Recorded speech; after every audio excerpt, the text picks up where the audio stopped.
नमस्कार दोस्तों। डायबिटीज़ एक ऐसी बीमारी जिससे करोड़ों भारतीय परेशान हैं और ये डायबिटीज़ का इंसिडेंस बढ़ते जा रहा है। इंडियंस मोर और मोर डायबिटीज़ की तरफ बढ़ते जा रहे हैं। आज वर्ल्ड डायबिटिक डे है। अवेयरनेस क्रिएट करने का दिन है। डायबिटीज़ से हम कैसे बच सकते हैं और किस तरह से इसे कंट्रोल में रख सकते हैं, ये सारी चीज़ें आज के दिन बहुत महत्वपूर्ण हो जाती हैं।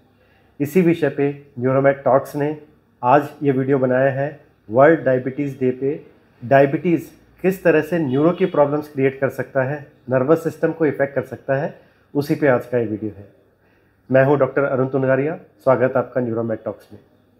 दोस्तों, डायबिटीज़ जो है वो एक बीमारी है जिसमें शुगर लेवल बढ़ जाता है और इंसुलिन नाम का जो हार्मोन है जो शुगर कंट्रोल करता है, उसकी कमी की वजह से ये प्रॉब्लम आ जाती है। हम सब अवेयर हैं कि डायबिटीज़ से हार्ट अटैक का खतरा बढ़ जाता है। ठीक उसी तरह से डायबिटीज़ की वजह से बहुत सी न्यूरो की प्रॉब्लम्स भी बढ़ जाती है, जिसके बारे में अवेयरनेस थोड़ी कम है। डायबिटीज़ से सबसे नंबर 1 जो खतरा पैदा होता है वो ब्रेन अटैक का है।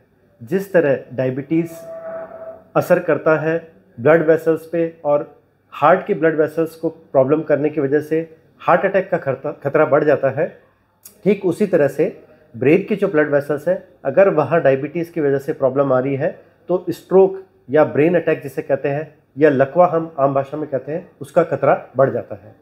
डायबिटीज़ अगर किसी पेशेंट को है तो 20 से 30% चांस उसके बढ़ जाते हैं स्ट्रोक या ब्रेन अटैक के।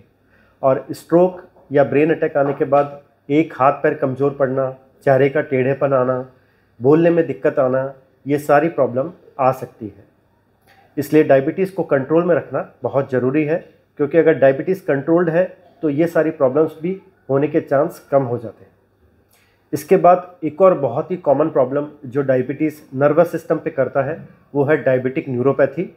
डायबिटिक न्यूरोपैथी का मतलब ये है डायबिटीज़ के इल इफ़ेक्ट की वजह से जो हमारे शरीर में नर्वस सिस्टम है, नर्व्स हैं जो कंट्रोल कर रही हैं हाथ और पैर को, वो नर्व्स में प्रॉब्लम आने लग जाती है। उसी का नाम दिया गया है डायबिटिक न्यूरोपैथी में।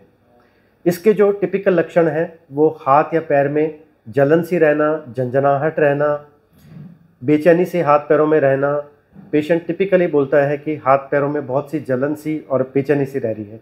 तो ये जो लक्षण है, अगर डायबिटिक पेशेंट में इस तरह की प्रॉब्लम आ रही है तो आप मान के चलिए 100% वो डायबिटिक न्यूरोपैथी के लक्षण हैं और हमें उसका ट्रीटमेंट करना है। ट्रीटमेंट के लिए कुछ मेडिसिन्स हैं न्यूरोपैथिक पेन के लिए, वो दी जाती है। और साथ में डायबिटीज़ कंट्रोल के लिए कहा जाता है कि आप दवाइयों से या फिर इंसुलिन जिससे भी अपना डायबिटीज़ का ट्रीटमेंट ले रहे हैं उसे प्रॉपरली तरीके से करें। शुगर लेवल जो है वो सही से नापें। और लॉन्ग टर्म शुगर कंट्रोल के लिए एक जांच होती है HbA1c, उसे करवाएं ताकि आपका एवरेज एक 2-3 महीने का पता चल जाता है कि शुगर लेवल किस लेवल पे है। HbA1c नॉर्मली 6% लगभग होना चाहिए। 6% से अगर ज़्यादा जा रहा है तो डायबिटीज़ है, और डायबिटीज़ कितना है कंट्रोल में वो परसेंटेज पे डिपेंड करता है। अगर 7, 8, 9 जा रहा है तो डेफिनेटली आपका डायबिटीज़ कंट्रोल में नहीं है। नॉर्मल लेवल HbA1c का 6% से कम होना चाहिए। इसके बाद अगर दूसरी बात करें कि डायबिटीज़ किस तरह से नर्वस सिस्टम पे इफ़ेक्ट करता है, तो उसमें ऑटोनोमिक न्यूरोपैथी वो करता है।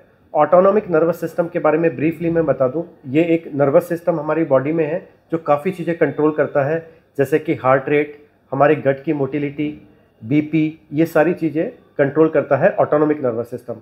और जब डायबिटीज़ का असर इन नर्व्स पे आता है, ऑटोनोमिक नर्व्स पे, तो ऑटोनोमिक न्यूरोपैथी उसे कहते हैं। उसके जो लक्षण होंगे, डिजीनेस आना, चक्कर से आना, बेहोशी सी आना, हार्ट रेट अचानक से ड्रॉप हो जाना या बहुत ज़्यादा पल्पिटेशन बढ़ जाना, गट की प्रॉब्लम्स जैसे कि डायरिया रहना या फिर डाइजेशन सही से नहीं हो पाना, कॉन्स्टिपेशन रहना, तो ये सारी प्रॉब्लम भी डायबिटिक पेशेंट में आ सकती है अगर डायबिटीज़ ऑटोनोमिक नर्वस सिस्टम को इफ़ेक्ट कर रहा है। इसके अलावा डायबिटीज़ जो है हम सब जानते हैं कि इम्यूनिटी को कमज़ोर करता है, इम्यून सिस्टम पे इफ़ेक्ट करता है, और डायबिटिक पेशेंट में इन्फेक्शन के चांस हमेशा बढ़ जाते हैं। इसी तरह से नर्वस सिस्टम के कुछ इन्फेक्शन जैसे कि मेनिंजाइटिस या ट्यूबरकुलर मेनिंजाइटिस, मतलब TB का दिमाग के अंदर इन्फेक्शन होना, या एंसेफेलाइटिस, इसके चांसेस भी बढ़ जाते हैं। तो दोस्तों, आज हमने देखा कि किस तरह डायबिटीज़ नर्वस सिस्टम के बहुत सारी प्रॉब्लम्स को क्रिएट कर सकता है।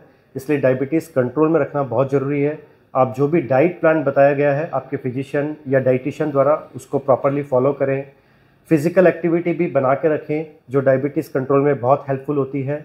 और जैसा मैंने पहले बताया कि मॉनिटरिंग के लिए HbA1c की जांच और जो नॉर्मल आपकी शुगर फास्टिंग लेवल होता है वो सब प्रॉपरली मॉनिटर करें और उसके अकॉर्डिंगली एक्ट करें, ताकि आपका डायबिटीज़ कंट्रोल में रहे और इस तरह की जो न्यूरो प्रॉब्लम्स है डायबिटीज़ पेशेंट में वो होने के चांस कम हो जाए। उम्मीद है आपको ये वीडियो पसंद आया होगा। बने रहिए इस चैनल पे। न्यूरोमेड टॉक्स को लाइक करिए, अगर वीडियो पसंद आता है तो शेयर करिए। Thank you.